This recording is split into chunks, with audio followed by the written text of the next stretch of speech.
জীবনে যদি কখনো বেশি কষ্ট আসে, এই কষ্টটা আল্লাহ কেন দেন জানেন? এটা বোঝানোর জন্যে, কারণ তোমার হাজারো কষ্টে তোমার প্রভু, তোমার রব, তোমার আল্লাহ ছাড়া তোমার আপনার কেউ নাই। এটা বোঝানোর জন্য আল্লাহ আমাদেরকে মাঝে মাঝে কষ্টের মধ্যে রাখেন, মাঝে মাঝে কষ্টের মধ্যে আল্লাহ আমাদেরকে ফেলেন। যদি না ফেলতেন আমরা তো রবকে ভুলে দেব।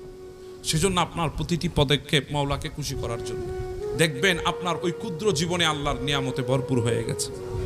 ওই ক্ষুদ্র জীবন আল্লাহ পরিপূর্ণ করে দিয়েছেন নিয়ামতে।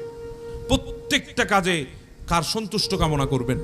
আল্লাহর সন্তুষ্ট। কারো সাথে দুশ্মনী রাখলেও আল্লাহ আল্লাহ রসুলের জন্য রাখবেন, কারো সাথে সুসম্পর্ক রাখলেও আল্লাহ আল্লাহ রসুলের খাতিরে রাখবেন। দেখবেন আপনার ওই সম্পর্কের মধ্যে স্থায়ী হবে, আপনার ওই সম্পর্কের মধ্যে বরকত হবে। যদি আপনি দুনিয়া হাসিল করার জন্য যদি সম্পর্ক রাখেন, দেখবেন একদিন ওই সম্পর্ক আপনার জন্য বিষের কাঁটা হয়ে দাঁড়াবে।